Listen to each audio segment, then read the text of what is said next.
Assalamualaikum warahmatullahi wabarakatuh.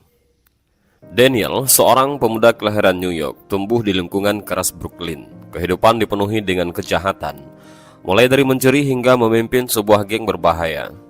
Kesuksesan dalam dunia hitam membuatnya sombong, namun hatinya hampa. Segalanya berubah ketika ia kehilangan satu-satunya orang yang mencintainya tanpa syarat, ibunya, akibat serangan mendadak dari geng saingan. Saat membersihkan barang-barang ibunya, Daniel menemukan Al-Quran yang ternyata sudah lama disembunyikan ibunya. Meski awalnya ia meremehkan, rasa ingin tahu mendorongnya membaca. Dalam proses itu, ia menemukan ayat-ayat yang mengajarkan tentang ampunan Allah, meskipun dosa manusia setinggi langit. Hatinya bergejolak, namun masa lalunya terus menghantuinya. Dendam, rasa bersalah, dan kemarahan. Ketika ia dipaksa kembali ke jalanan geng untuk membalas dendam atas kematian ibunya, Daniel justru memilih jalan yang berbeda, berhijrah ke Timur Tengah untuk belajar Islam lebih dalam. Di sana ia bertemu seorang ulama tua yang membantu membimbingnya. Namun perjalanan Daniel menuju perubahan tidak mudah. Dosa-dosa masa lalu dan konsekuensinya terus mengejarnya, termasuk ancaman dari mantan anggota gengnya di Amerika. Pada akhirnya, Daniel menyadari bahwa ampunan Allah adalah satu-satunya jalan untuk melepaskan beban yang menghantuinya. Ia memilih untuk memulai hidup baru dengan menyebarkan pesan perdamaian dan menginspirasi pemuda-pemuda lain yang tersesat di jalan yang sama.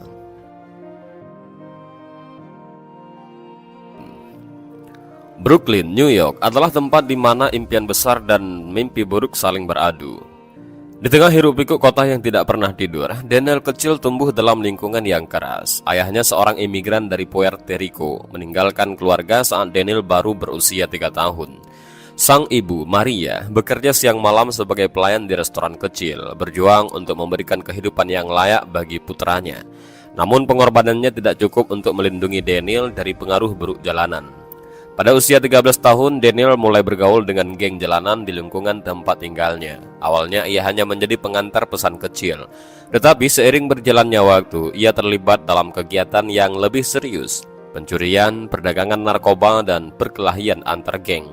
Hidupnya berubah drastis ketika salah satu anggota geng memperkenalkannya kepada pemimpin mereka, seorang pria kejam bernama Carlos.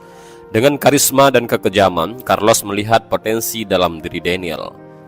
"Kamu anak pintar, Daniel, tapi di jalanan ini cuma yang kuat yang bisa bertahan. Kalau kamu mau hidup di sini, kamu harus menjadi lebih dari sekedar kuat," ujar Carlos pada suatu malam setelah salah satu aksi mereka berhasil.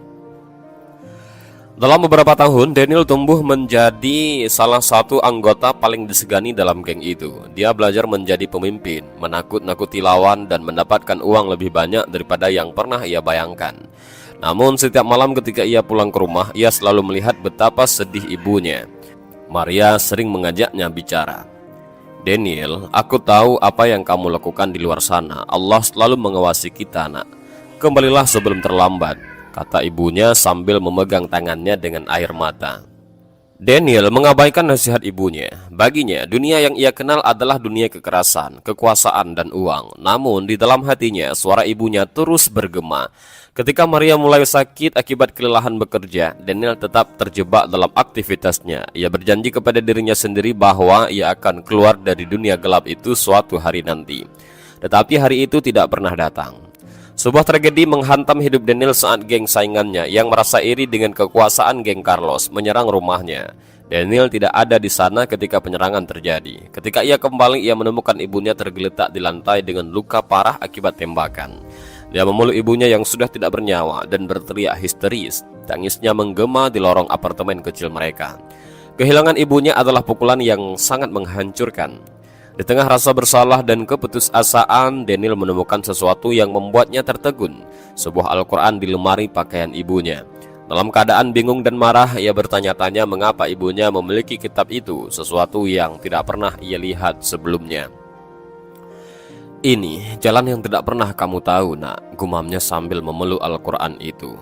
Malam itu untuk pertama kalinya Daniel menangis seperti anak kecil. Tangisannya bukan hanya karena kehilangan ibunya, tetapi juga karena menyadari bahwa ia telah mengabaikan satu-satunya orang yang mencintainya tanpa syarat.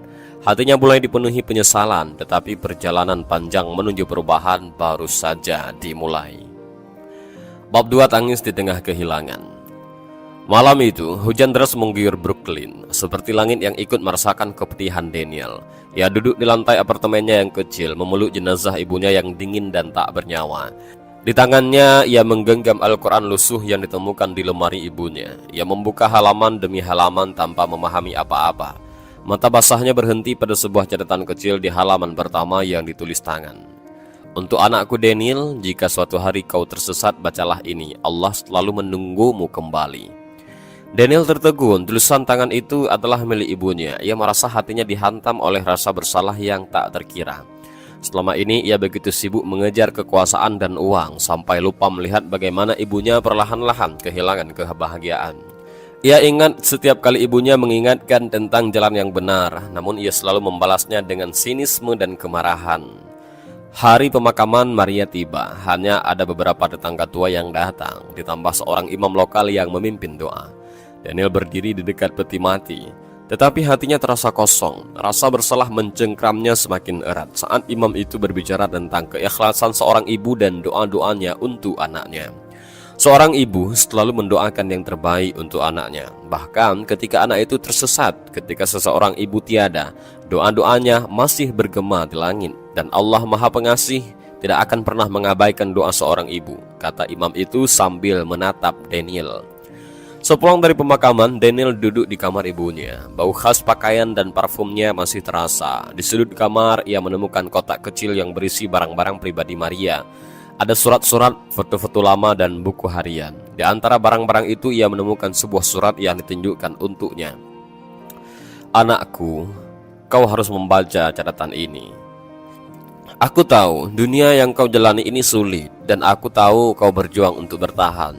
Tapi nak, dunia ini hanya sementara. Semua yang kita miliki akan hilang, kecuali amal dan doa.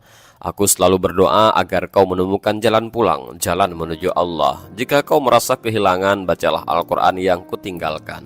Di dalamnya kau akan menemukan kedamaian yang tidak pernah kau temukan di dunia. Aku mencintaimu Daniel, selalu. Surat itu menghancurkan sisa-sisa pertahanan emosional Daniel. Ia menangis keras, menyesali setiap momen yang ia sia-siakan. Ia merasa seperti anak kecil yang tersesat di tengah hutan gelap tanpa petunjuk. Hari-hari setelah pemakaman ibunya, Daniel mencoba membaca Al-Quran. Ia tidak memahami bahasa Arab, tetapi ia mulai membaca terjemahannya. Sebuah ayat menyentuh hatinya lebih dalam dari apapun yang pernah ia baca sebelumnya. Katakanlah, wahai hamba-hambaku yang telah melampaui batas terhadap diri mereka sendiri, janganlah berputus asa dari rahmat Allah. Sesungguhnya Allah mengampuni dosa-dosa semuanya. Sungguh dialah yang maha pengampun, maha penyayang. Al-Quran Surah Az-Zumar ayat 53. Ayat itu seperti menyentuh relung terdalam hatinya. Daniel mulai bertanya-tanya, apakah mungkin Allah benar-benar bisa mengampuni dosa-dosanya, dosa-dosa yang begitu berat yang telah menghancurkan hidupnya dan mungkin hidup orang lain. Namun hidup Daniel tidak semudah itu untuk berubah. Masa lalunya kembali menghantuinya. Anggota geng Carlos mulai mencari Daniel karena ia dianggap lemah setelah kematian ibunya. Mereka mengancam akan membunuhnya jika ia tidak kembali ke jalanan. Di suatu sisi hatinya mulai menemukan cahaya, tetapi di sisi lain bayang-bayang dunia lamanya terus membayangi. Pada suatu malam yang sunyi, Daniel duduk di balkon di apartemennya. Ia memandang langit yang gelap dengan air mata mengalir di pipinya. Ia memegang Al-Quran ibunya dan berdoa untuk pertama kalinya dalam hidupnya. Allah, jika engkau ada, tunjukkan aku jalan. Aku tidak tahu harus bagaimana. Aku tidak tahu harus kemana. Aku hanya ingin menemukan kedamaian seperti yang selalu ibu katakan. Doa itu adalah awal dari perubahan besar dalam hidupnya. Meskipun ia belum tahu bagaimana perjalanan itu akan dimulai, tapi ia sadar ia tidak lagi sendirian. Allah sedang menuntunnya perlahan.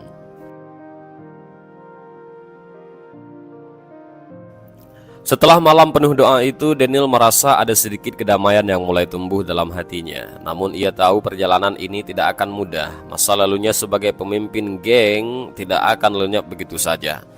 Ancaman dari Carlos dan anak buahnya terus membayangi hidupnya, membuatnya hidup dalam ketakutan dan rasa bersalah.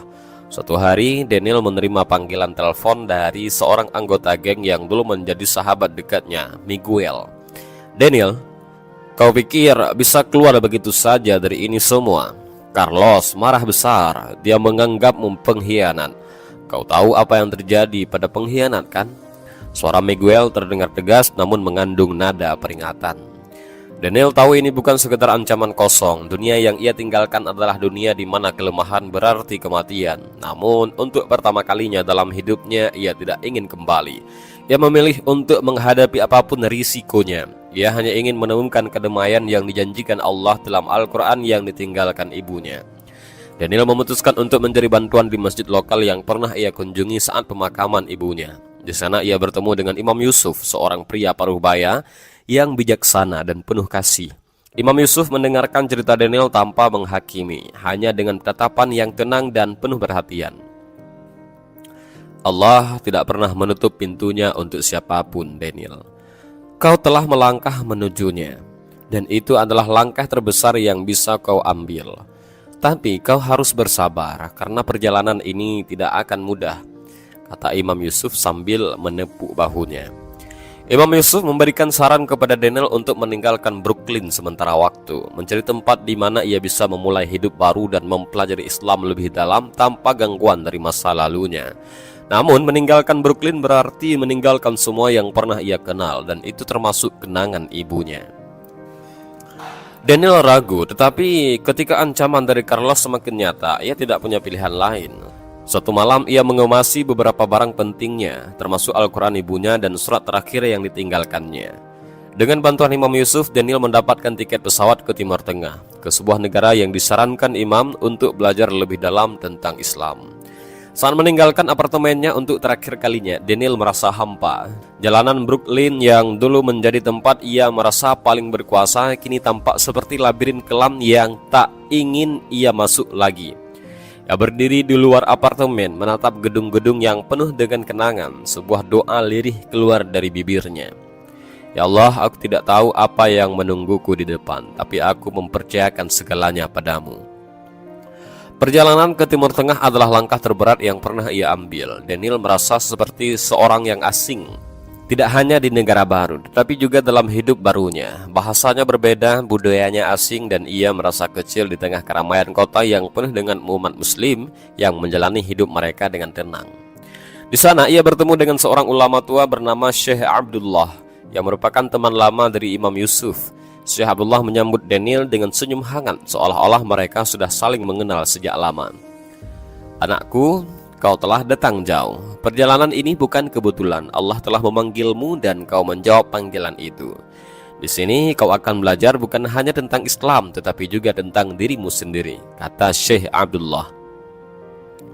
Namun Daniel segera menyadari bahwa belajar Islam tidak hanya soal mempelajari Al-Quran atau salat 5 waktu. Ia harus menghadapi pertarungan dalam dirinya sendiri, antara rasa bersalah atas dosa-dosanya di masa lalu dan harapan untuk memulai hidup baru. Kenangan tentang ibunya terus membayangi, bersama dengan rasa takut bahwa Carlos dan gengnya suatu hari akan menemukannya. Malam-malamnya sering diisi dengan air mata. Ia duduk di kamarnya, memegang Al-Quran dan merenungkan ayat-ayat yang ia baca. Setiap ayat yang ia temukan memberikan harapan, tetapi juga memintanya untuk bertanggung jawab atas masa lalunya. Salah satu malam, ia bertanya kepada Syekh Abdullah, "Syekh, apakah Allah benar-benar akan mengampuni dosa-dosaku? Dosa-dosaku terlalu besar, terlalu kelam." Syekh Abdullah tersenyum lembut dan menjawab, "Daniel, rahmat Allah lebih besar daripada dosa-dosa seluruh umat manusia. Tapi kau harus bersungguh-sungguh dalam pertobatanmu. Kau harus menunjukkan kepada Allah bahwa kau benar-benar ingin berubah. Dan itu berarti kau harus memperbaiki apa yang bisa diperbaiki." Kata-kata itu menjadi tantangan bagi Daniel. Ia tahu perjalanan ini bukan hanya soal meninggalkan masa lalu, tetapi juga menghadapi dan memperbaikinya. Namun bagaimana ia bisa melakukannya? Dunia lamanya masih membayangi dan ia merasa belum cukup kuat untuk melawan. Malam itu Daniel berdoa lebih lama dari biasanya. Ia memohon kepada Allah untuk memberinya kekuatan, petunjuk dan keberanian untuk melanjutkan langkahnya. Dalam sujudnya ia merasa hatinya semakin tenang, seperti ada sesuatu yang mulai berubah, tetapi ujian yang lebih besar sedang menunggunya di depan. Di Timur Tengah, Daniel mulai menjalani rutinitas baru yang jauh dari kehidupan keras di Brooklyn. Bersama Syekh Abdullah, ia belajar tentang dasar-dasar Islam, salat 5 waktu, dan membaca Al-Quran dengan benar. Lingkungan yang damai dan atmosfer spiritual memberinya kedamaian, tetapi bayang-bayang masa lalunya masih terus menghantui. Setiap malam, Daniel sering terbangun dari mimpi buruk. Dalam mimpinya, ia melihat wajah Carlos, geng lamanya, dan ibunya yang terluka. Ia merasa seperti terus dikejar dosa-dosanya. Tidak peduli seberapa keras ia mencoba untuk berubah. "Syekh, kenapa rasanya begitu sulit?" tanya Daniel suatu ketika setelah salat Isya. "Aku sudah meninggalkan dunia lamaku. Aku mencoba mempelajari Islam, tetapi kenapa rasa bersalah ini tidak pernah pergi?" Syekh Abdullah tersenyum lembut. "Daniel, rasa bersalah itu adalah tanda bahwa hatimu masih hidup. Itu adalah bahagian dari pertobatan yang sejati. Tapi kau harus memahami bahwa Allah tidak meminta kesempurnaan darimu. Dia meminta usaha dan ketulusan." Namun kehidupan barunya tidak berjalan semulus yang ia harapkan. Suatu hari ia menerima kabar dari seorang kenalan lama di Brooklyn, Miguel, sahabatnya yang dulu menelpon melalui nomor yang ia tinggalkan sebelum berangkat. "Miguel, kenapa kau menelpon?" tanya Daniel dengan suara yang gemetar.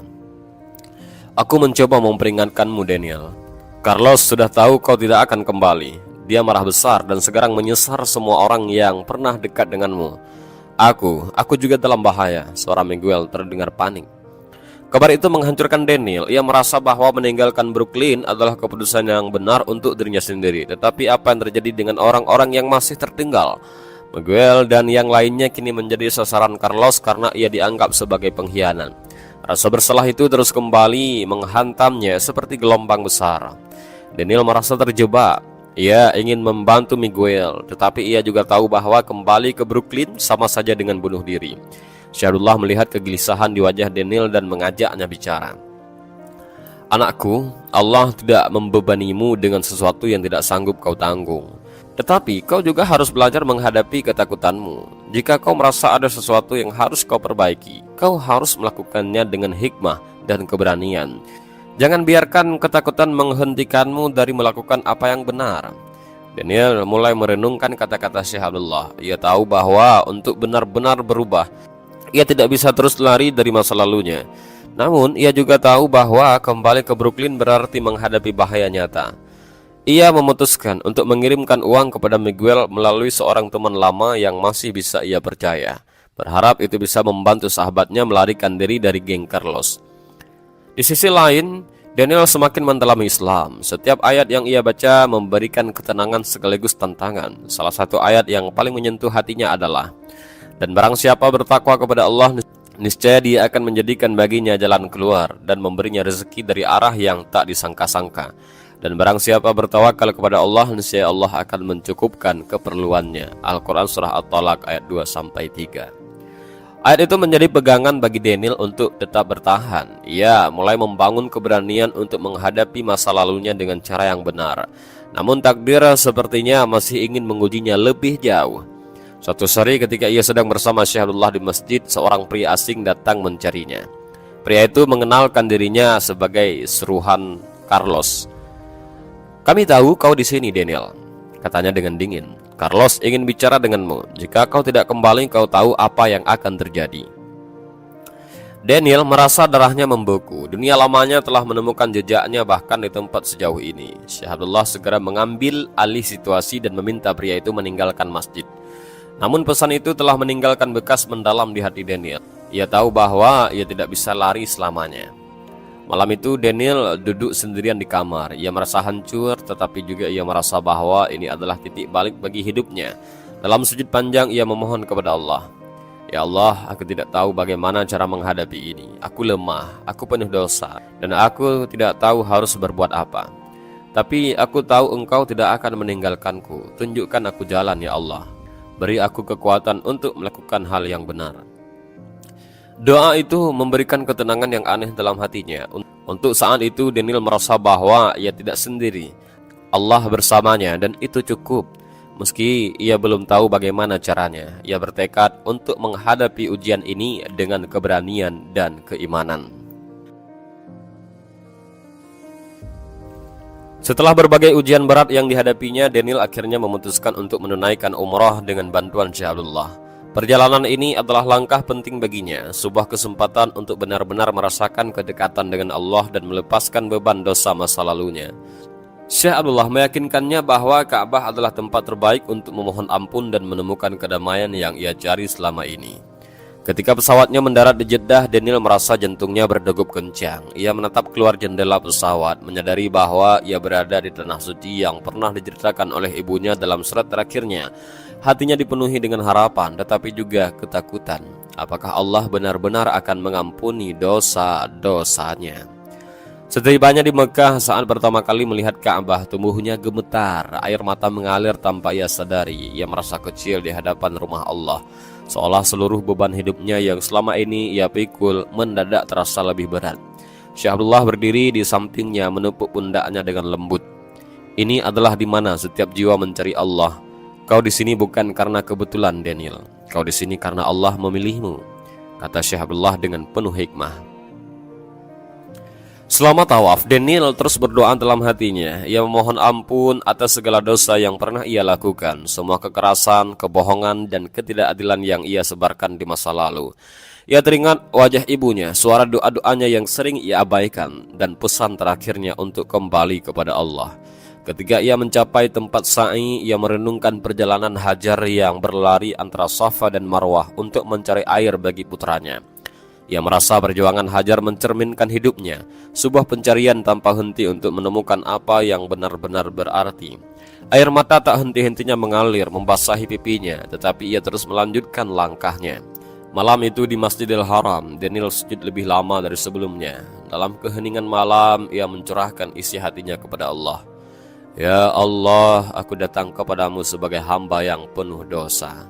Aku tidak pantas untuk meminta apapun, tetapi aku memohon rahmat-Mu. Ampuni aku ya Allah, karena aku telah menyakiti begitu banyak orang. Aku ingin berubah, aku ingin menjadi hamba yang lebih baik. Jangan tinggalkan aku. Dalam sujudnya, Daniel merasa seolah beban besar yang selama ini menekan hatinya mulai terangkat. Ia merasakan ketenangan yang belum pernah ia rasakan sebelumnya, seperti Allah benar-benar mendengar dan menerima taubatnya. Di hari terakhir umrahnya, Daniel berdiri di depan Ka'bah untuk terakhir kalinya sebelum kembali ke tempat tinggalnya. Ia menatap Ka'bah dengan penuh haru, menyadari betapa besar kasih sayang Allah yang memberinya kesempatan untuk memulai hidup baru. Ia berjanji dalam hatinya untuk mendedikasikan sisa hidupnya kepada Allah dan membantu orang lain yang tersesat seperti dirinya. Sekembalinya dari umrah, Daniel merasa seperti manusia baru. Meskipun ia tahu perjalanan hidupnya masih penuh dengan tantangan, ia tidak lagi merasa takut. Ia membawa pulang suatu pelajaran penting.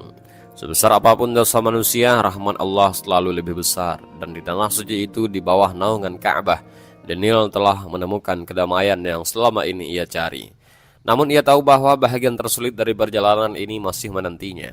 Memperbaiki kesalahan masa lalu dan menghadapi konsekuensi dari pilihan hidupnya. Tapi kali ini ia yakin dengan Allah di sisinya, ia mampu melewati semuanya. Dan perjalanannya menuju cahaya baru saja dimulai. Dan terima kasih sudah menyimak. Assalamualaikum warahmatullahi wabarakatuh.